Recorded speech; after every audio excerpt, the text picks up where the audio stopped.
오늘 찬양대에 서신 우리 선생님들에게 감사를 드립니다. 다른 선교도 귀하지만 매주일 영혼들을 맡아서 말씀으로 양육하고 기도하는 교사들의 사명과 사역 너무 소중한데, 오늘 우리 섬기는 우리 선생님들, 여기 안 오신 분도 계시긴 하지만 우리 사역자들, 교사 사역자들에게 박수를 한번 격려하겠습니다. 고맙습니다. 정말 감사드립니다. 오늘 본문에 보면 시간이 표시가 되어 있죠. 33절에 제6시, 그리고 9시, 34절에 9시. 그런데 그 예수님이 십자가에 달린 때가 제3시입니다.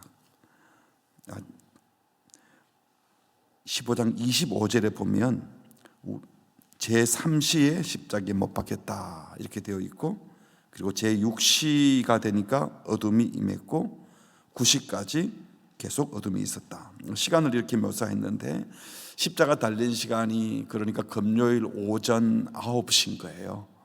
우리가 아는 것처럼 목요일 저녁에 세족식 하지 않았습니까? 유월절 만찬을 하고 세족식을 하고, 그리고 끝나고 이제 가룟 유다는 나가고, 그 밤에 목요일 밤에 겟세마네에서 밤에 기도하는데 제자들은 졸다가 보니까 가룟 유다가 이끄는 제사장 무리와 몽치를 든 건장한 사람들이 와서 밤에 끌고 가서 예수님을 제사장 관저에서 종교 재판을 하죠. 밤새도록 신문을 합니다.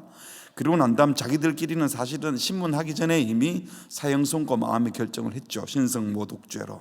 하지만 그 죄로 죽일 수가 없으니까 금요일 새벽에 빌라도 관저에 가서 재판해달라. 그러니까 9시에 달렸다고 생각하면 재판은 새벽에 진행된 거고, 그 수많은 무리들이 빌라도 관저에 새벽에 다 모여들어서 신속하게 속전속결로 재판을 해버렸습니다. 요즘 무슨 범죄를 저지르면 이런 식으로 하지 않잖아요. 대법원까지 가려면 몇 년이 걸리기도 하는데, 예수님의 죄목이 확실하지도 않은데 자기들의 마음에 분노가 일어나니까 이런 식으로 재판을 해버렸습니다. 로마법이 그렇게 재판하게 되어 있는 것도 아닙니다. 온통 다 불법 투성이죠. 그렇게 재신도 없이 속전속결로 불법적인 재판을 받아서 제3시의 십자가에 못 박히시고, 그리고 오늘 본문처럼 제6시가 되니까 우리 시간으로는 정오 12시입니다. 6시간을 더 하면 돼요. 낮 12시부터 오후 3시까지 캄캄함이 임했다 그랬습니다. 제6시가 되면 온 땅에 어둠이 임하여 제9시까지, 오후 3시까지 가장 밝아야 될 그 시간이 캄캄한 어둠이 찾아왔습니다. 하나님의 아들이 죽어가는 고통의 시간에 온 세상이 어두워진 겁니다. 주님이 그때 크게 소리를 지르십니다. 같이 하겠습니다. 제9시에 예수께서 크게 소리 지르시되 엘리 엘리 라마 사박다니 하시니, 이를 번역하면 나의 하나님 나의 하나님 어찌하여 나를 버리셨나이까 하는 뜻이라. 엘리가 나의 하나님이란 뜻인데, 지금까지는 나의 아버지, 아비라고, 나의 아버지라고 부르던 예수님이 하나님을 아버지라 부르지 않고 나의 하나님이라고 부른 것은 그 순간 영적으로 버림받는, 또 분리되는 순간이라고 했습니다. 그래서 나의 하나님 왜 나를 버리십니까? 영적 단절, 영적 분리를 당하심으로 우리는 하나님과 다시 합쳐지게 해 주신 것이죠. 주님이 아버지로부터 버림을 당하심으로 우리가 하나님 아버지께로 돌아갈 수 있도록 하나님의 아들 예수님이 우리 죄를 다 감당하시고 우리 받을 저주를 대신 받으심으로, 우리 죄를 그가 뒤집어 씻음으로, 모든 고통을 받으심으로 우리가 아버지와의 단절이 회복되었다고 했습니다. 그런데 너무 고통스러워서 나의 하나님 엘리 엘리라고 부르는데 곁에 있던 사람들이 비웃습니다. 35절에 보니까 보라 엘리야를 부른다, 나의 하나님이란 말이 엘리야로 들린다고 하면서 비웃는 겁니다. 이를 애처롭게 여기는 어떤 30길 한 사람이 달려가서 이 고통을 줄여주고 싶었는지 진통제 역할을 할 만한 해면에 신포도주를 적셔서 갈대에 끼워 마시게 했습니다. 다른 성경에 보면 마시고자 하지 않았다라는 기록도 있죠. 그리고는 바로 이어서 이게 정말 고통을 멈추게 하려고 주는 게 아니라 네가 하나님의 아들이라 그러더니 이렇게 아파하고 신음하는 주제에 무슨 하나님의 아들이야. 그래놓고는 다시 치워버리고 36절 끝에 뭐라 그랬죠? 가만둬라. 엘리야가 와서 그를 내려주나 보자. 엘리야 찾더니, 아니 하나님 찾더니 살려주나 보자 하고 비웃은 겁니다. 자기 몸도 하나 간수하지 못하는 이렇게 비참하게 죽어가는 주제에 무슨 우리를 구원하는 거야, 비웃는 것이죠. 그들은 예수님이 자신들을 위해 고통을 받고 자신들을 위해 버림을 받고 자신들을 위해 대속제물로 죽임당하고 계시다는 것을 전혀 생각하지 못했기 때문에 예수를 그냥 불쌍히 여기고 또는 비웃고 또는 저 정신 나간 청년처럼 무슨 저런 게 메시아라고 하고 비웃고 있었던 겁니다. 그런데 본문을 가만히 보면 주님은 끝까지 그들의 조롱에 반응하지 않으셨습니다. 그들의 비웃음에 한마디도 대꾸하지 않았습니다. 신적 권능으로 얼마든지 그 고통을 거부하고 십자가에 내려올 수도 있었지만 스스로 그 모든 권세를 내려놓으시고 끝까지 그 고통을 받으셨습니다. 죽으러 오셨기 때문입니다. 그리고 큰 소리를 지르고 운명하십니다. 37절입니다. 예수께서 큰 소리를 지르시고 숨지시니라. 요한복음의 기록대로 하면 다 이루었다라고 소리쳤을 것 같고요. 또 누가복음에 있는 말씀대로 하면 내 영혼을 아버지 손에 부탁하나이다 라고 소리쳤을지 모르겠습니다. 예수님은 우리의 죄값을 치르시려고 우리가 겪어야 될 모든 고통과 저주를 온전히 감당하시려고 단 한 점의 고통도 피하지 않고 다 받아내셔야 했습니다. 그래서 우리는 그 고통을 면하고 영생을 얻게 되고 예수님이 아버지와의 영적 분리를 경험하면서 우리는 하나님과 화목하게 되었습니다. 그래서 우리는 그 주님께 감사하지 않을 수 없습니다. 주님께 깊이 감사하는 우리 모두가 되기를 바랍니다. 이렇게 예수님이 운명하실 때 엄청난 일이 벌어졌죠. 예수님의 몸이 찢어져 죽어가는 그 순간에 성경은 38절에 성소의 휘장이 위로부터 아래까지 찢어져서 둘이 되었다. 성막에는 제사장만 들어갈 수 있었고 지성소에는 대제사장만 휘장을 통과하여 들어가는데 그 휘장이 찢어졌다는 것은 이제 하나님 앞으로 나아가는 담이 다 허물어졌다는 상징입니다. 예수님의 죽으심으로 예수님의 몸이 찢기심으로 예수님의 보혈의 공로로 우리 모두 다 은혜의 보좌 앞으로 나아갈 길이 열려진 것입니다. 히브리서 기자는 이렇게 말합니다. 같이 할까요? 그러므로 시작. 죄송합니다. 여러분 안 나와 있군요. 제가 읽어드리겠습니다. 그러므로 형제들아 우리가 예수의 피를 힘입어 성소에 들어갈 담력을 얻었나니 그 길은 우리를 위하여 휘장 가운데 열어놓으신 새로운 살 길이요. 그리고 휘장은 곧 그의 육체니라 라고 했습니다. 휘장 가운데로 열어놓았다. 예수님의 몸이 찢어지심으로 그 휘장이 없어졌다는 것입니다. 예수의 피를 힘입어 성소에 들어갈 담력을 얻게 되었습니다. 막힌 담이 허물어져 버렸습니다. 예수님의 보혈의 피로 우리는 주님 앞으로 나아가게 되고 주님과 화목하게 된 것입니다. 그래서 우리는 이 휘장이 찢어진 사건과 함께 예수님의 보혈을 믿는 믿음과 함께 언제든지 담대히 나아가는 존재가 되었으니 여러분 이제는 두려움 없이 예수님께로 언제든지 매일매일 수시로 나아가시기 바랍니다. 두려워하지 마시고 이제 우리가 예수님 이름으로 나아가면 아버지 하나님이 무서운 분이 아니라 바로 우리 아빠 아버지요 우리가 가까이 모실 수 있는 그분이 된 것입니다. 하나님이 우리를 하나님과 화목하게 하시려고 예수님을 죽게 하시고 예수님이 화목제물 되셔서 주님과 우리 사이가 화평하게 되게 하신 것은 이제 우리가 동시에 화목하게 하는 자, 화평하게 하는 삶으로 살라고 구원하신 것입니다.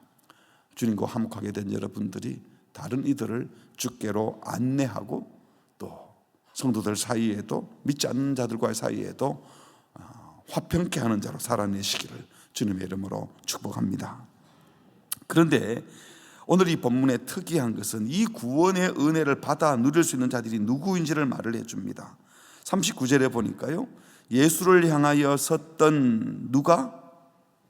백부장이 그렇게 숨지심을 보고 말합니다. 이 사람은 진실로 하나님의 아들이었도다. 우리가 아는 것처럼 가까운 제자들도 고난받고 죽임당하신 예수를 보고 절망하고 슬퍼하면서 도망가 버렸는데, 이방인 백부장이 예수를 하나님의 아들이었다 하고 찬양하고 있다는 겁니다. 여러분, 더 놀라운 것은 지금 부활하신 예수님을 보고 하나님의 아들이라고 말했다면 그건 그래도 인정할 만해요. 예수님의 부활을 보면 이방인들도 보고 대단하시구나, 정말 살아나시네 하겠지만, 지금 운명하신 예수님, 십자가에 처참하게 죽어가고 있는 예수를 향하여 하나님의 아들이라고 찬양했다는 겁니다. 이것은 예수의 죽음이, 이 끔찍한 고통과 죽음이 실패와 절망이 아니라는 것을 그는 믿었던 겁니다.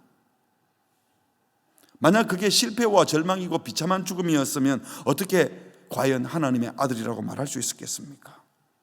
이 예수의 죽음을 보고 심지어 부활을 목격하기도 전에 이방인 백부장은 예수님의 죽음은 하나님의 아들로서의 죽음이었다는 거죠.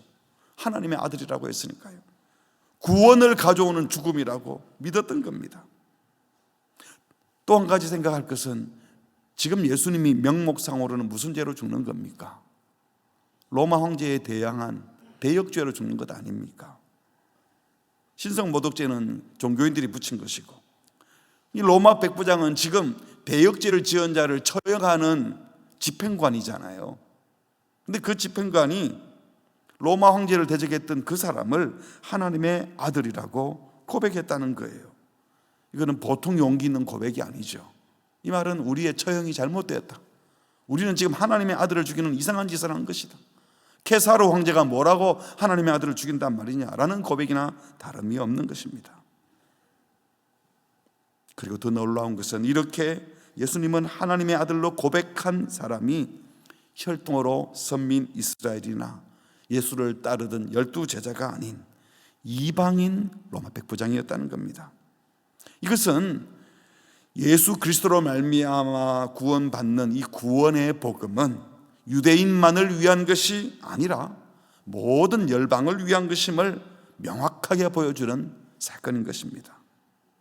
무시무시한 사형 집행 현장에서 멀리서 끝까지 예수님을 지켜본 사람들 누구였습니까? 제자들 아니에요.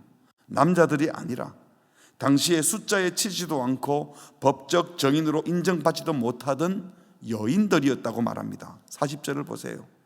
백부장과 함께 소개되는, 이방인 백부장과 함께 소개되는 사람들이 40절 같이 합니다. 시작.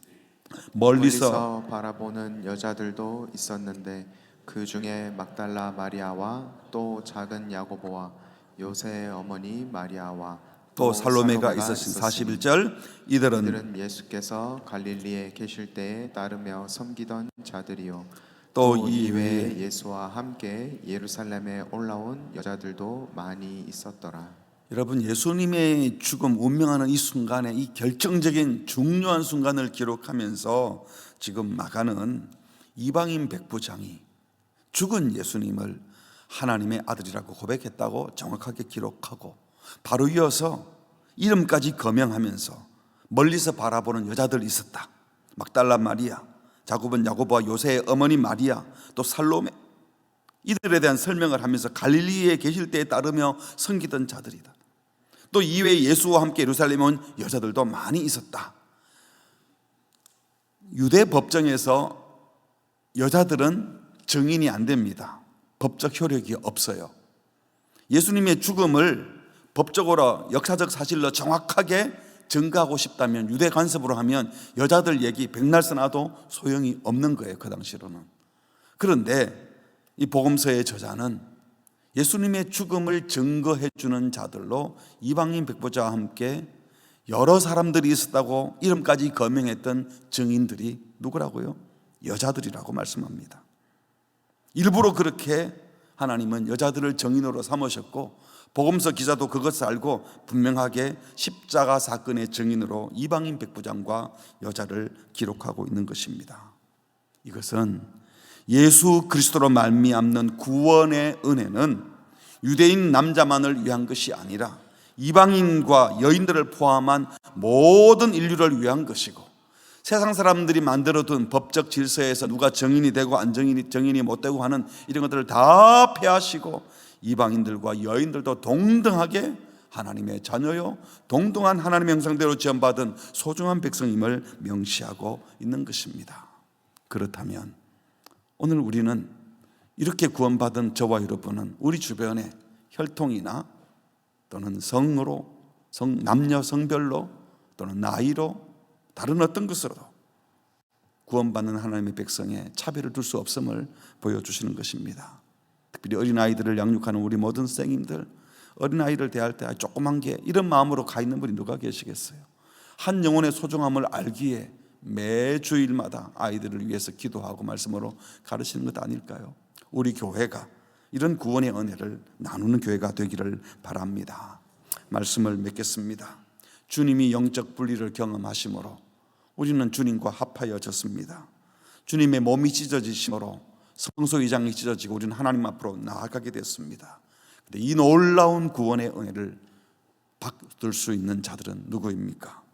이 예수 그리스도를 믿기만 하면 남자든 여자든 선민이든 이방인이든 가릴 것 없이 모두가 하나님의 자녀가 될 수 있는 자들입니다.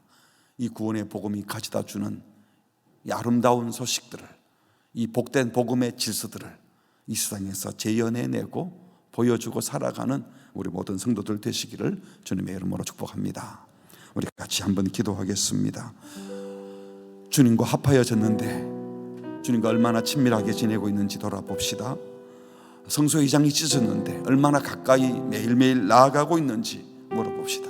주님은 얼마나 여러분에게 가까이 계십니까? 매일매일 주님 앞으로 나아가고 있습니까?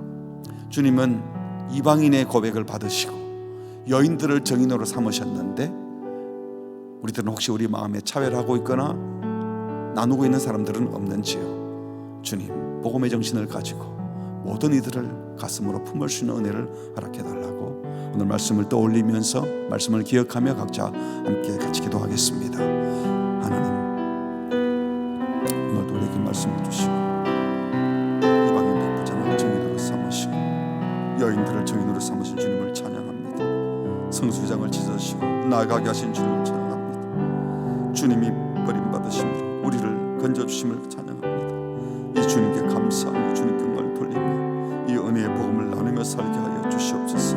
우리 가슴 속에 다 찾아와 주시고 한 분 한 분에게 주의 성령으로 임하여 주시고 주의 말씀을 붙들고 살아가는 종들이 될 수 있도록 하나님 은혜를 베풀어 주시옵소서. 우리 모두 주의 교수님들이 복 내려주시고 저들에게 성령으로 충만하게 하시고 하나님 주시는 신령한 복과 은혜가 하나님 가득하게 하여 주셔서 주님과 동행하며 동락하며 주님을 기뻐하는 자들 될 수 있도록 주님 도와주시옵소서. 하나님께서 기도하는 모든 분들 주님 임하여 주셔서 하나님 그 십자가를 지고 나아가게 하시고 감사하며 나아가게 하시고 어디로 나아가게 하여 주시옵소서. 주님께 더 가까이 나가는 우리 모두가 되게 하여 주시옵소서. 성령을 좀 하시고 하나님 주시는 마음을 품고 주님 그렇게 나아가게 주님 도와주시옵소서. 주님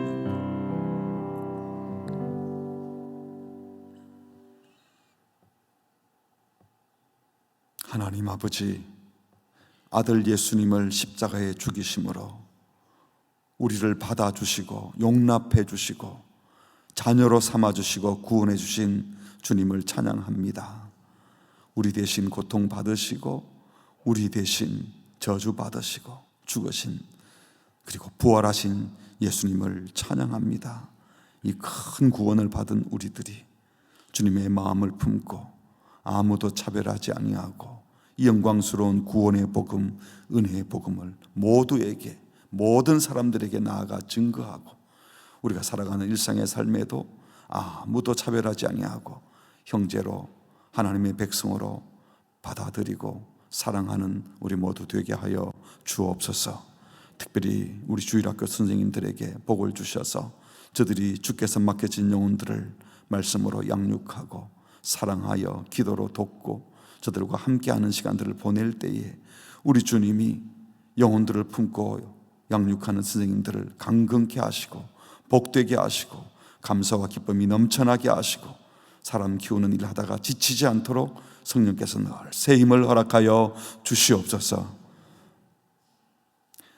지금은 우리 주 예수 그리스도의 은혜와 하나님 아버지의 극진하신 사랑하심과 성령님의 감동, 감화, 충만 교통하심이 우리를 구원해 주신, 차별 없이 구원해 주신 놀라운 주님의 은혜에 감사할 뿐만 아니라 주께서 우리를 구원해 주신 그 은혜에 힘입어 매일매일 주님 앞으로 나아가며 화목해 하는 일들을 감당하며 온 세상을 품고 나가기를 원하는 주의 백성들 머리 위에 지금부터 영원히 함께 있을지어다. 아멘.